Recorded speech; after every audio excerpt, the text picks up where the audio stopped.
Welcome to the Sustainable Solar Podcast. I'm your host, Idiris. Today we have an amazing guest, Mr. Dean Santa. Mr. Santa? Thank you, Idris. How are you today? I'm amazing. Just to let you guys know, Mr. Santa runs a solar company, Solanta Solar, doing amazing, great things in the New York tri-state area. And really looking to expand. And we wanted to bring him on today just so he could share a little bit about his experience, as a solar owner, a solar company owner, and some of the great things that he's doing in the industry today. So, Mr. Santa, tell us a little bit about yourself. So thank you so much for that intro. And yeah, I started in the solar industry about 8-9 years ago now. I started actually as a canvasser. And for a while, I kept moving through different organizations and trying to learn more and more about the industry. We bumped into one another, I think about 4 or 5 years ago now at Camtech, and we did a lot of great things there. And that was a huge learning opportunity for me. And so what I've constantly been trying to do over the last 8-9 years of my time in the industry is to keep learning so I can provide more value to, my customers, my team members, my employees now too. And it's been an amazing journey as a result, all the things I've been able to learn. And I'm very grateful for the opportunity that solar has provided for me and that it provides for the people around me. Absolutely. I know you mentioned you were in the solar industry for how long? About 8 or 9 years ago. I started first as a canvasser at Blue Raven, and I want to say it was 2014. So about 8.5 years ago now. Wow. And I just want to commend you on that first and foremost, because it's shocking to see someone in the industry so long, because there seems to be a very high turnover ratio with people who get into the industry, specifically starting at that level and at that position. Right. So to see where you started and see where you're at now is huge. So that's really amazing. How did you actually get into the solar industry? Thank you. And yeah, I actually got in because at the time I was doing audiovisual work at some events that I self-promoted. I'd put bands on a stage and self-promote and get people to come out to the events. And I would do a sound and audiovisual setup like this. And I had a friend of a friend who was a sales manager at Blue Raven. And he came to watch one of our friends perform. Saw me, broke down the equipment and do all of this stuff, and I'm working late and I'm working hard, and he saw some potential in me, thought it would be a good idea to try and recruit me. And after about 2 weeks on the job, they were already pushing me into a management position of the other canvassers, trying to get more sustained opportunity out of them, because as you know, turnover can be high. And oftentimes, canvassers get burnt out really quickly. So having strategies in place and having good leadership in place to grow a team was really important. That was actually one of the first opportunities I had as a young guy to really prove myself, right, for an audience, so to speak. And from there, for me, that was a lot of what it was about was, okay, what can I do? How can I show everyone around me what I can do for all of them? And so it was a great opportunity for me to take that step. The solar industry was a great opportunity for me to take that step. Absolutely. And one of the things that I've admired about you is knowing a little bit about your background. I know we met roughly about 4 or 5 years ago, as you mentioned, but knowing a little bit about your background, basically how you started off as a canvasser and kind of worked your way up, but also learned your way up, right? Because when I met you, you were a completely different person. When we first met, I thought you knew everything about everything in the world. Was so knowledgeable, right? But that was something that really stood out to me. The fact that once again you kind of like took those steps, incremental steps, kind of like to where you're at now. And obviously, as we know, you're just getting started. Yeah, and to that end, I mean, even in the 4 or 5 years since, when I left to start this company, we started it primarily as a sales organization, right? Working with an installation partner who would facilitate all of the EPC services. And eventually we grew our volume to the point where it made sense to bring on an installation crew. And from that point until today, I'm still learning various aspects of how the installation comes together, all the various parts that go into it, and how projects, the scope of work can change depending on differing circumstances, what the electrical service is like, what the condition of the roof is like, et cetera. And again, learning different ways to facilitate homeowner needs. Absolutely. I know as you have kind of grown into the position that you're in now, and as you mentioned, started off as a sales organization, but kind of growing from that as well. But 2 years ago, roughly right before, in 2020, at the beginning of 2020, obviously we walked into a global pandemic, right? And I just wanted to ask a little bit about that, to just get your experience about how things kind of played out in that, from those times. Right. So the pandemic was really an odd circumstance in that no one saw it coming. No one was really prepared for it in any other way than they would be prepared for normal life, right? And so one thing that happened for us was there was an inability to actually do solar work, to get new permits and do the work due to the city regulations. But a lot of more general construction was being allowed, non-permitted work, sheetrocking, siding, even roofing. And so for a while, we resorted to keeping our guys busy through whatever work we could find through referrals, through our network. And that kept the lights on, right? And that kept the guys busy, kept everyone motivated and moving forward together. And it definitely built a lot of loyalty among some of the team members that have been here since then. But it was a very odd time. And since, as things have started to open back up, sales have come back to life. A lot of things have come back to normalcy now. But I would say that the biggest learning experience that we came away from this with was having a sustainable base, having a solid floor to stand on. Because, and as you know, with sales, there's a lot of hills and valleys. And you need something to be able to stand on beneath all of that that's going to hold the business together. So it was a very big learning experience for a young guy like myself to go through that, basically a year into running the business. And, the other odd part was the hiring of the crew. We made that decision in December, January of 2019, 2020. So we had only just brought them on and just started to do work 2-3 months in, and this happens. And it was a challenge, and the associated circumstances did help mold where we are today. Wow. Just want to say that, once again, commend you again, because, as we both know, during that time, there was a lot of companies that went out of business, a lot of business owners that didn't figure it out, right? Whether they didn't have just the fortitude, the mindset or the motivation to kind of like push forward and make it happen, right? And once again, now we stand here today, once again, being able to not only reflect on those, on those situations, but being able to still be in business and talk about them. Yeah. Right. No, and there were definitely a number of companies that we saw go out of business in that time, and we picked up some projects and had to help building owners who had projects in process that needed, or maybe the engineering had been started, but they don't know where in the process they are. So, it was a time where the community did kind of come together. We worked with a few other partners on projects that had been, that were falling apart and needed work. It was very interesting, to say the least. Absolutely.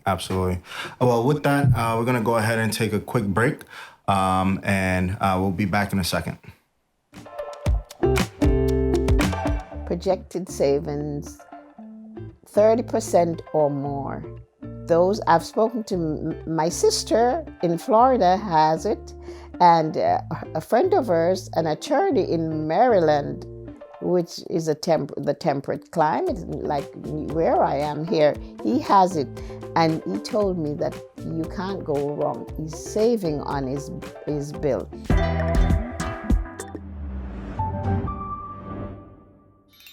So, welcome back to the Sustainable Solar Podcast. Here with our guest, Dean Santa. And as we jump back into everything, obviously, so we know you been in the solar industry for 8 to 9 years. Kind of like started off as a canvasser, and now you're actually running your own solar company, which is huge.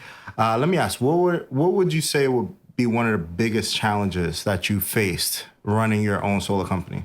So definitely learning how to manage and understand the procurement, logistics, and construction end of the business and how all that goes together. The managing and ordering of materials, the managing and ordering of customers and schedules, and when is there rain and when is there sunshine.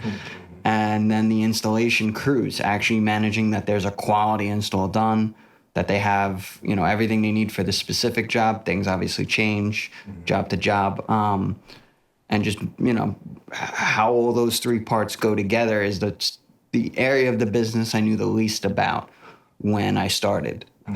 And so learning how to operationalize all that so that it's scalable is definitely one of the things that's been most challenging. Really? Okay. Yeah. And once again, with your background as actually starting off, I would say basically like an entry level as a canvasser, right? So you understand that aspect of the business, right? You also understand the sales aspect of the business, right? And you also understand the construction side, right? So I love talking and interviewing people like yourself because you know all areas, right? When we first met, there was just a vast amount of information that I could already see that you had, right? And it was from a sales side, not only the sales side, but the back office side, the computer work. Like you just knew a little bit about everything, which was great. What would you recommend, as the economy opens up, the market opens up, I know a lot of, hungry, ready to go people may be looking for a new industry. What would you tell that young man, that young woman who's looking to get into the solar industry? What would you tell them from more of a sales side? So from the sales end, I would say the number one thing to learn very quickly is that rejection is your best friend, right? You got to be willing to go through the 99 no's to get to the one yes, and it'll be so rewarding when you get to the other side. And that for me was probably the first experience of solar was going door to door and getting told no, until finally one person said yes. And first day on the field, 3 yeses. I felt like fire. And that's what it's about. And it doesn't matter where your leads come from. There's a variety of ways to get leads. You can pay for them. You can self-generate them by canvassing. You can do online marketing if you're good at that kind of thing. Everyone has different. You can use your network. You may have an existing yacht club you're a part of or something. And whatever it is, use your networking skills. Use whatever is at your disposal to be generating inbound business.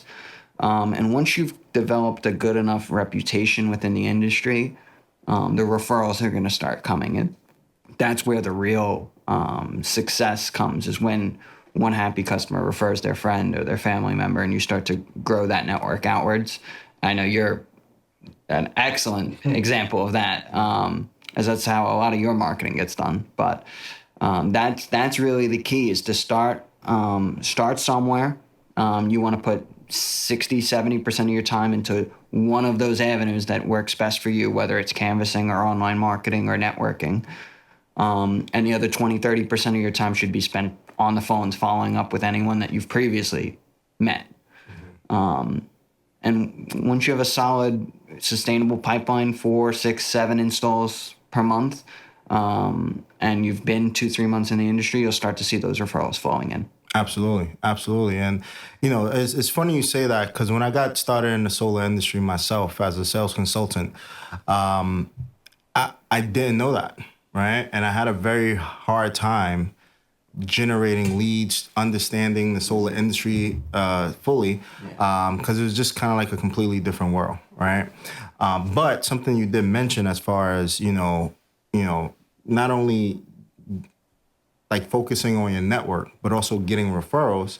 That was somewhat of the premise that our company was built off of, sustainable solar, right? What we realized is that a lot of, people come into this industry and it's very short-lived, right? They come in, they make a lot of money up quick, and then they're literally out, right? And it's unfortunate, but what we realize and what I've experienced with some other people who, we've done business with is that a lot of people don't have a way to stay sustainable in the industry, right? So they'll sell a few jobs, make a few money, but because those jobs weren't sold correctly, right? Because they were salespeople and not consultants, right? Once again, their name and their reputation is just, it's Almost irrelevant to them. Exactly. And I was talking with Karina a little bit about this in the pre-interview about how, in our time, we've had a bunch of these outside sales teams that come.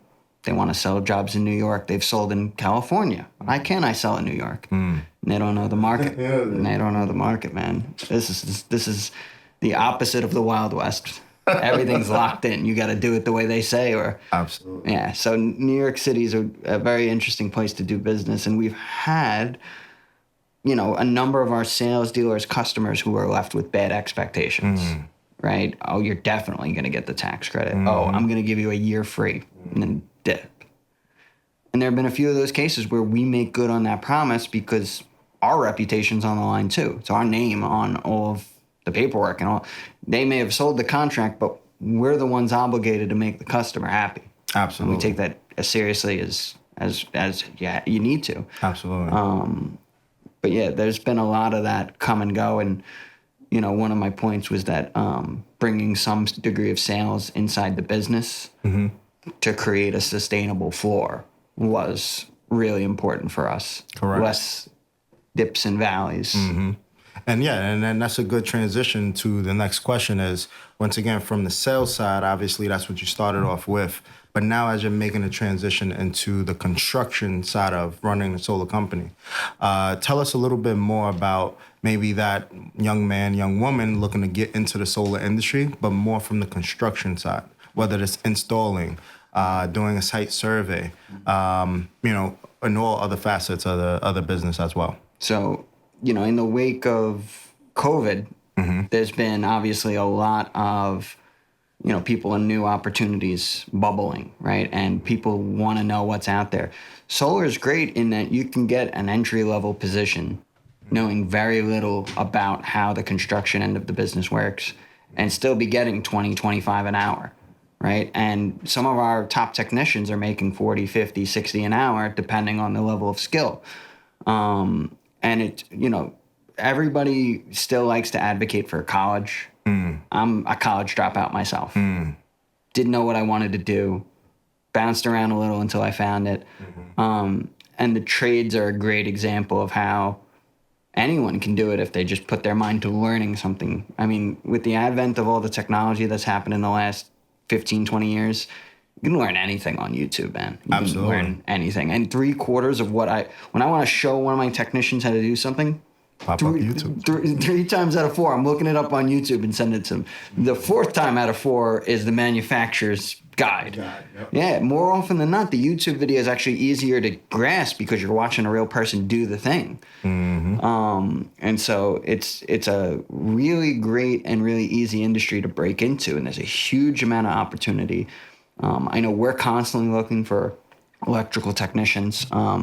That's where there's a lot of opportunity right now, is in the electrical side of things, because it's not incredibly complex work to learn how to do. Okay. But it's still skilled enough work that there's a huge demand for it, right? And as solar continues to grow, I'm in a number of these groups where I see people posting work, and people are, roasting some of the low quality install because there's a desperation to hire. So they're hiring people who don't even know what they're doing yet. It's not a good thing for our industry, but it does show you that there's a vast amount of opportunity to be had if you want to get into the construction end of the business. And it's really just all about personal pride. Just the way we have personal pride in what we do. if you have personal pride in the quality of your work on a roof or the quality of your work on the side of someone's house where they're going to look at this stuff for the next 20, 25 years, that's all you got to bring to the table. And you'll be making 120, 130 grand in a year pretty easily as an electrician, as an electrical technician, non-licensed, just working for someone. Wow. And I know I believe you mentioned that like that's when you actually grew your install team was right before the pandemic, right? Now I know obviously that was tough. That was tough in itself, but just if you could kind of like elaborate on the process of recruiting a install team and how you went about that. So I actually had and this industry is everyone moves around. They look for opportunity. We had an installer who was working for another company. He was unhappy for whatever reason. He wanted new opportunity. He said, "Look, I don't even work weekends right now. I want to try this out. I think we could work together. Let me do a job on a Saturday. Let me show you how I do it, and you see if you like the quality." We worked together on a few jobs. I liked the quality. And I said, if you can make these commitments, then we can work together and I can get, a full week's worth of business every week. And it panned out. And so we, eventually stopped using the subcontractor we had been working with, and we were putting all our business with our inside crew. And after a while, that particular person didn't even fulfill their commitments in the way that we hoped. And, other team members moved around. We all learned together. I learned a lot about the construction end as a result. And we now have a new foreman he knows everything inside and out. I mean, we tear a roof off and he's flashing a new skylight in and, framing and anything that needs to be done. We have one lead foreman who can do basically everything. And then we have other people who will still act as like a team leader, but it's all dependent on what type of job it is and what the circumstances and what the need is. But the biggest key was looking for people who, number one, have a lot of personal pride in their work. They care about what they're doing. Yeah, because there was one installer that we had early on who would essentially just slap things on the side of the wall like spaghetti and... using seal type to connect boxes on the side of a house just always looks ugly. And so there's a variety of things like that where we had to put, certain guidelines in place, best practices. And that sort of shifted the narrative. And most people now, without having to be told what to do, are following our best practices. And it's created a consistent quality, right? Even though it's not the same person on every single job, because there's a standard that everyone follows. Those are really the keys. Or look for good people and have good processes. Of course. And I would say from a standpoint of the homeowner, right? So for a homeowner out there looking to go solar today, right? What best advice do you have for them? So best advice is number one, if you're getting referred by a friend, is double check that referral. And I say that with the best of intentions. Make sure the company they're signing you up with is really a quality controlled installer, that someone else online has double verified what they do. Don't be afraid to ask some more technical questions that your sales rep may not know and may have to go back to their team to find out. That can go a long way to making sure that you're getting the right type of deal and that they know what they're doing. Another common thing that most customers are not even thinking about is the layout of equipment. It's not just panels going on your roof. Usually there's some equipment going somewhere downstairs somewhere. How do you want that laid out? Do you want it to look a certain way or do you not care? Right? To me, that would be something that I would care about. It's my house. I want it to look a certain way. And it's going to sit there for 25 years. That's another common thing that kind of gets glossed over a little bit. And above all, equipment, right? What panel and inverter and racking are actually going on the roof? The racking is a little more, it's very similar. Brand to brand, there's not huge differences. But the panel and inverter make all the difference. In fact, the inverter is probably the most key point because the inverter then is how you monitor the equipment to make sure it's all working. So you want to make sure that you're buying into a brand that has been around for a while and has low maintenance issues. And that way, you're not 10 years from now when someone's not answering, sitting with equipment that doesn't work, right? There's certain brands that have a little more robustness to them. Absolutely. Absolutely. And with that, we'll go ahead and take another break, and we'll be back with you guys in a few. It was great, very easy. Everything was explained to me. Just an easy process.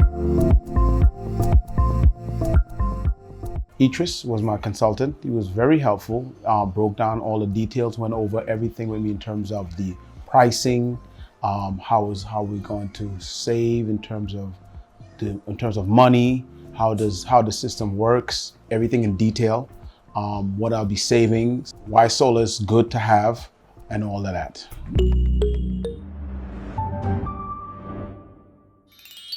All right, welcome back to the Sustainable Solar Podcast with our guest, Mr. Dean Santa here. And as we wrap things up with the last section, did want to ask a few questions. One of the first questions I wanted to ask is, where do you believe the solar industry is right now? And also, is it a good time? Do you think it's a good time for homeowners to go solar now? Now is the best time left. The best time was probably even 2 years ago, right before the pandemic. Prices were at all-time lows. And now every year that goes on, you're going to start to really see the way inflation is going to impact things. Absolutely. Yeah, up until COVID, module prices, actual panels, were falling year over year over year. Mm-hmm. The year I started Solanta was probably the cheapest I had ever seen panel pricing. And easily 20% above the floor now is the cheapest you can find anything. Wow. So it's a significant difference. And you're going to start to see price per watts inch up little by little over the next year or two. So, solar is still poised in that gas prices are going up, so that it's still a very competitive advantage compared to everything else. But there is no reason to wait. If this is something you're even considering, now is definitely the best time to do it. More just a matter of who you're going with and why. What are you choosing? So start thinking about it. Absolutely. And I would say, what do you say, or what advice do you have for homeowners who say, they want to wait, right? They want to wait because they're waiting for the technology to get better. They're waiting for prices to go down. The only reason to wait in terms of technology getting better is if we can't cover 100% of your energy use with the available space we have now. The technology is not getting any better. I promise you, the inverter tech is phenomenal. It's at the point now where it's plug and play. Mm-hmm. Any electrician off the street could learn how to install N-phase microinverters or even SunPower's system. It's not going to get much simpler. About the only thing to really consider in terms of future-proofing yourself is, do you or do you not care about storage and backup? Does that matter? Is that important to you? That may be something you want to consider as part of the going solar process. But otherwise, there's the only thing that's going to happen in the next 3 years of solar is that the module density is going to get a little better. Mm-hmm. And you're going to get a little more watts out of the same space. But if that doesn't make a difference to your bottom line, why are you going to pay 20% more in 3 years when the prices have kept going up? Your best bet is today. And what I will say for everyone listening is creative financing solutions are definitely something to look at. Home equity line of credit or refinance of the mortgage is a great way to go solar. You'll save significantly versus an install company's financing. Typically speaking, most install companies have to pay a fee to buy the financing, and you'll save significantly if you can finance it yourself. That's definitely the one thing to consider in going solar, is if you can self-finance, it's a great opportunity. Absolutely. And as far as your growth, your company, also in the solar industry as a whole, where do you see, now I really want you to elaborate on this. Where do you see you personally, where do you see your company, where do you see the solar industry going in the future? So right now is still a huge opportunity for energy storage to take its place in the market. And here locally, there hasn't been any sort of regulatory push that has incentivized it, right? Locally, meaning in New York City In New area? York, New Jersey, even in Connecticut, all of the nearby states still have some form of net metering, where California has a time of use model. Texas and Arizona have time of use models. And that's where storage starts to make a big difference. And I foresee that happening locally sometime in the near future, because the utility companies are not making the same margins they once were. Every time customers go solar, they lose money. And they're constantly pushing state legislatures to, enact changes to net metering. And New York did just pass a change to net metering this year for 2022, but it still didn't go so far as to go into any kind of time of use model. That's something that's going to dramatically change the landscape of solar when it happens, as it did in California. Now, the industry there adapted, right? And storage has become a huge part of going solar in California as a result, because storage saves you when, okay, I can put my energy in a bank when it's cheap and use it when it's expensive and not have to pull it from the grid, because the time of use rate is really high right now. Correct. Where I see us in terms of the marketplace is now in the next 2-3 years, getting a better grip on and encouraging customers with storage, both locally in the New York City market and in nearby markets, getting them prepared to add storage to their systems in the event any of this starts to change. There's a lot of other unique things that we're doing that I'd rather wait until they happen to talk more about. But we're definitely interested in other sustainable technologies beyond just solar. And that's something that I do see as being a big part of the conversation when dealing with homeowners retrofitting their buildings for energy efficient measures. Absolutely. Absolutely. And then there you have it, guys. Once again, a great episode with the Sustainable Solar Podcast. Once again, definitely want to thank our guest, Dean Santa, for being on, sharing and enlightening us with all of the information that he has. I've always known this man to be, one of enlightenment. And definitely sharing his knowledge with everyone you come across. So thank you so very much. And thank you, Idiris, for having me on the podcast. Absolutely. And, if any homeowners, any people looking for opportunities as far as from the sales side, construction side, if they are interested in looking into, potentially partnering up with you and working with you, where should they reach out to? So you can send an email to info@solanta.com. We're always hiring for electrical technicians. We're always hiring for, roofers, right? Guys who are willing to get up on the roof and work on the actual system up there. And sales teams and salespeople. You guys know you run the industry, and we want to be a part of that. So we'd love to partner with you as well. Absolutely. Absolutely. Once again, thank you so very much. And we look forward to seeing you guys on the next podcast. We take care, take charge, and we hope you have a bright, sunny day. Hey, thanks for watching this video. Please hit the subscribe and hit that bell to be informed about more videos just like this. If you like this video, please like, comment, and share. We would definitely love to hear your thoughts.